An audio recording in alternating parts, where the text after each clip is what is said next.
Lindo, lindo, lindo és, glória, glória eu te dou, Jesus,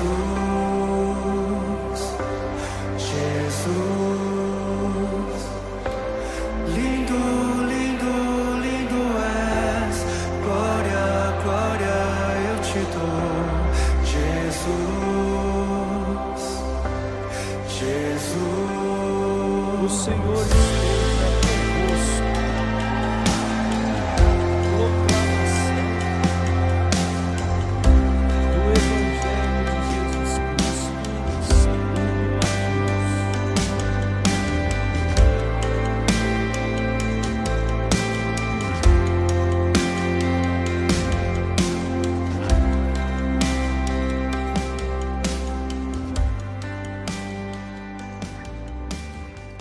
A origem de Jesus Cristo foi assim. Maria, sua mãe, estava prometida em casamento a José, e antes de viverem juntos, ela ficou grávida pela ação do Espírito Santo. José, seu marido, era justo, e não querendo denunciá-la, resolveu abandonar Maria em segredo. Enquanto José pensava nisso, eis que o anjo do Senhor apareceu-lhe em sonho e lhe disse: José, filho de Davi, não tenhas medo de receber Maria como tua esposa, porque ela concebeu pela ação do Espírito Santo. Ela dará à luz um filho, e tu lhe darás o nome de Jesus, pois ele vai salvar o seu povo dos seus pecados. Tudo isso aconteceu para se cumprir o que o Senhor havia dito pelo profeta: eis que a virgem conceberá e dará à luz um filho. Ele será chamado pelo nome de Emanuel, que significa Deus está conosco. Quando acordou, José fez conforme o anjo do Senhor havia mandado e aceitou sua esposa. Palavra da salvação.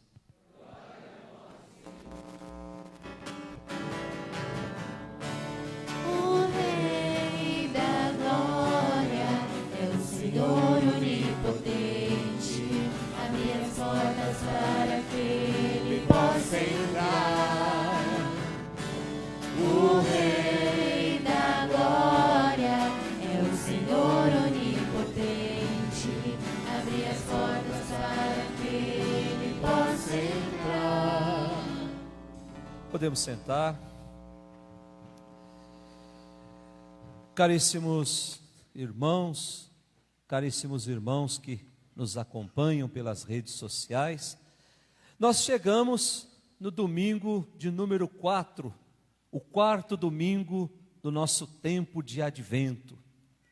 E assim nós percebemos que a nossa coroa do advento, símbolo desse tempo, ela está totalmente iluminada. E isso faz com que nós também olhemos para a nossa vida e ali vamos perceber se de fato a palavra de Deus iluminou aquilo que é escuro na nossa vida. E as donas de casa sabem muito bem disso, que quanto mais a luz entra dentro de casa, mais nós somos capazes de achar sujeira em cima dos móveis. Você pode fazer a melhor faxina do dia, e no final da tarde, se você abre a cortina e permite que o sol entre dentro da sua casa, você vai perceber que ainda tem alguma sujeirinha em cima dos móveis. E assim nós aprendemos com a palavra de Deus que por mais que a gente limpe a nossa vida, sempre fica algum resquício. É por isso que a igreja nos permite, nesses tempos fortes, fazer uma verdadeira faxina na nossa vida. E ali limpar tudo aquilo que impede que Jesus nasça no meu coração. Portanto, nesse final de semana, a palavra de Deus vem nos afirmar que Deus, que Jesus é o Deus que está pertinho de nós, é o Deus conosco, é o Deus que veio ao nosso encontro, é o Deus que veio nos trazer a salvação.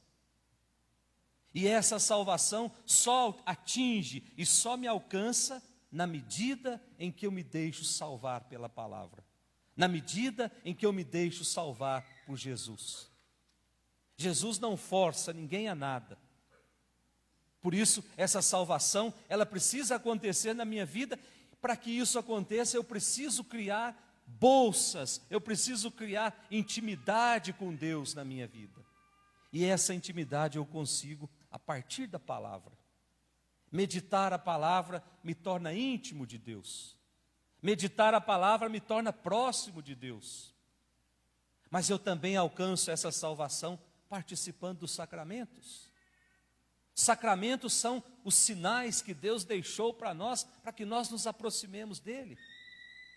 Então, a intimidade com a palavra, a frequência nos sacramentos, me dão a garantia de que eu estou no caminho certo. A primeira leitura que nós acabamos de ouvir, profeta Isaías, o capítulo 7. Para a gente entender essa primeira leitura, nós precisamos passear na história, senão a gente se perde nesse trecho e acaba não compreendendo nada. Nós não podemos ser igual alguns irmãos nossos que lê um trechinho e já acha que aquele trechinho já serve para o resto e já interpreta o resto sem nenhum conhecimento científico, histórico, nada. Não é essa a proposta. Então, para que a gente entenda bem, nós precisamos voltar um pouquinho na história. Quando é que foi escrito o profeta Isaías? Mais ou menos 735 anos antes de Cristo. E foi escrito numa época em que o povo de Deus estava dividido em dois reinos. O reino do norte havia 10 tribos, com o nome de tribos de Israel. E a capital era a Samaria. O reino do sul, 2 tribos, conhecida como tribos de Judá, cuja capital era Jerusalém. Portanto, Judá estava vivendo uma prosperidade econômica muito grande. Estava tudo tranquilo. A política estava tranquila até demais.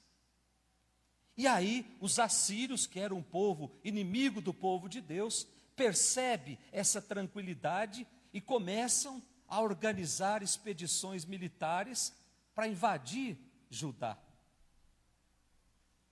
Para invadir também o reino de Israel.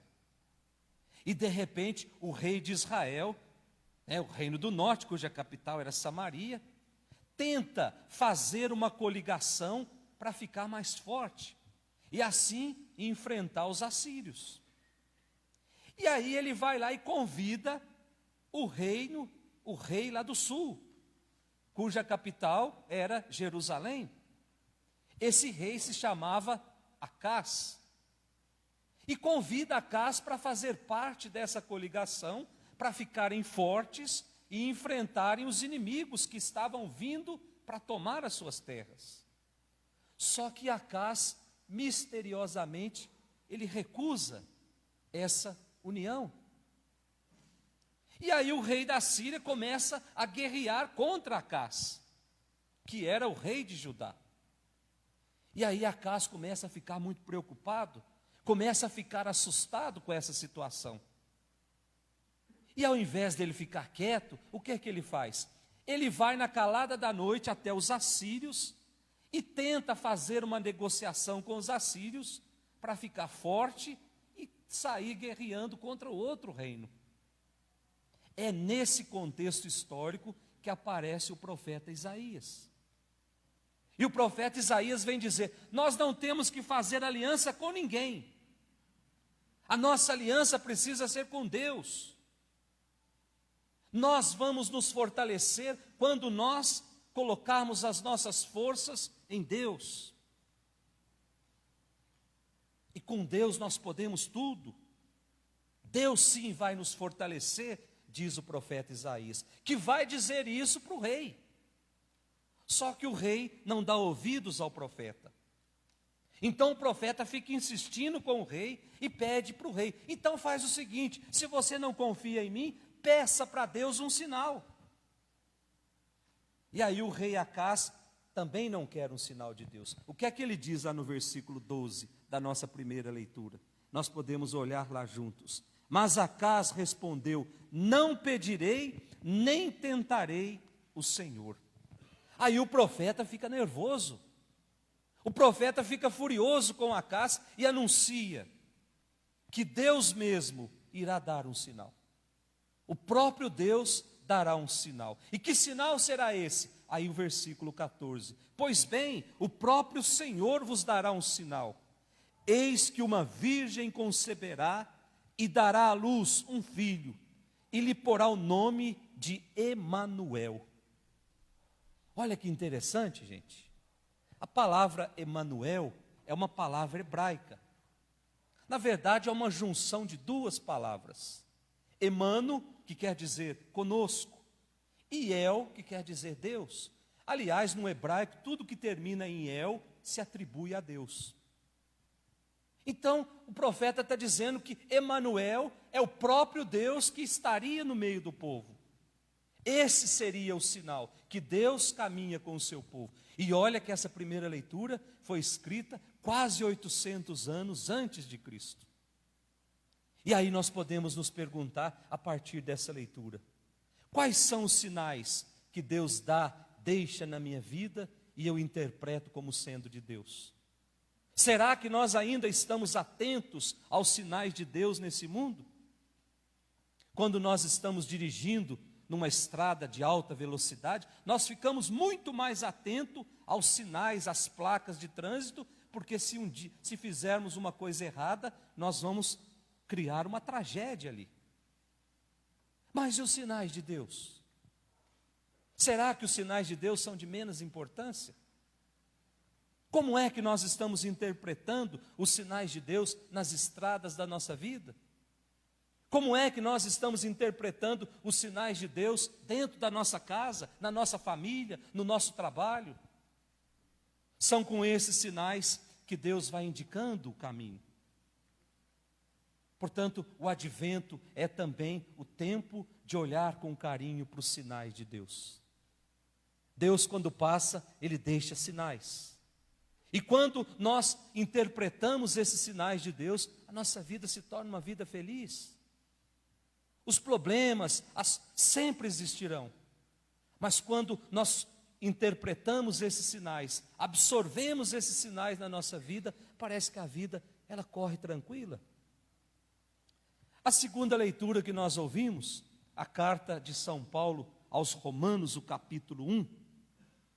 Quando Paulo escreve essa carta, já está lá no ano 60, 58, 60, depois de Cristo. E diz a carta que ele estava indo para Jerusalém. E estava indo com uma preocupação muito grande. A comunidade de Roma estava passando por problemas de relacionamento. Relacionamento daqueles judeus que haviam se convertido ao cristianismo, junto com aqueles pagãos que absorveram a proposta de Paulo e também se tornaram cristãos. E aí São Paulo está dizendo, problemas de relacionamento dentro das comunidades, ela ameaça a unidade da comunidade. Talvez seja esse o grande problema de muitas comunidades espalhadas por esse Brasil afora. Problemas de relacionamento ameaçam a unidade da comunidade. O reino de Deus já poderia ter acontecido há muito tempo.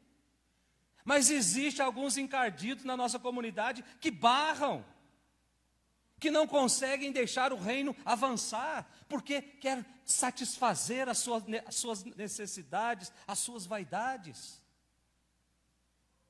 Gente, eu conheci uma vez um casal, faz muitos anos já, que o marido era especialista em cuidar de cupim. E ele cuidava tanto de cupim que ele se transformou num cupim. E o que é que o cupim faz? O cupim age na calada da noite. O cupim destrói tudo de noite. Porque o cupim tem medo. Quando a luz do sol bate sobre o cupim, ele fica cego. E assim nós podemos dizer, quando a luz de Cristo bate nos nossos problemas, se nós não soubermos lidar com aquela situação, nós ficamos cegos. E aí destrói um móvel inteiro em questão de semanas. Eu conheci também um casal que tinha espiritualidade de urubu. O que o urubu faz? O urubu sobrevoa no alto e vê tudo, enxerga tudo, mas ele só gosta de onde está podre. Nenhum urubu come carne boa, só busca carne podre. Ou seja, fica procurando os erros dos outros para explorar aquilo ali. E aí compromete a unidade da comunidade. O que é que tem o erro do outro para mim?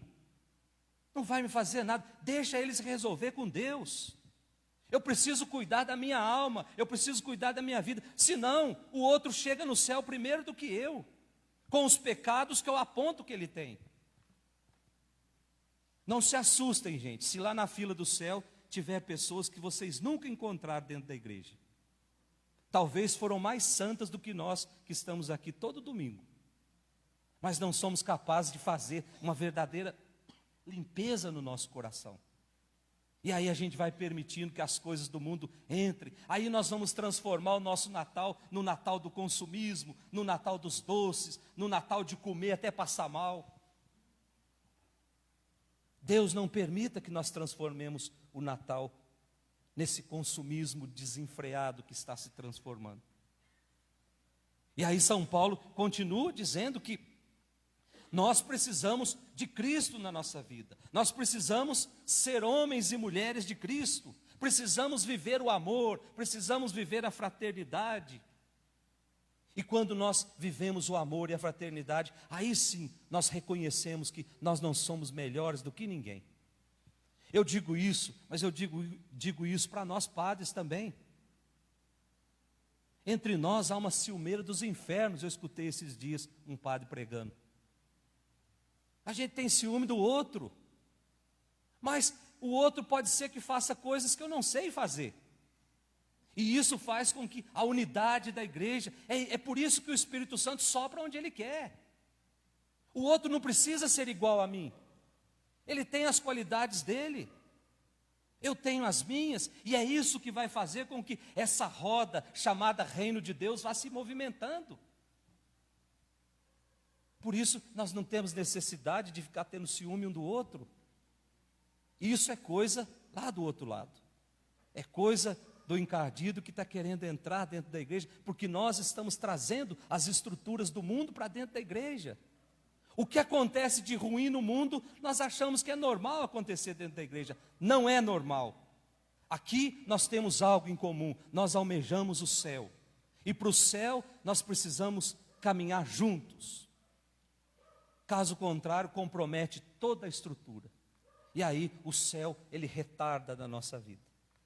E por fim a gente olha o evangelho de hoje, o evangelho de São Mateus, o capítulo 1, que narra a origem de Jesus. E logo no começo vem dizer que a origem de Jesus é divina. Versículo 18 do nosso evangelho, como é que está lá no versículo 18? A origem de Jesus Cristo foi assim.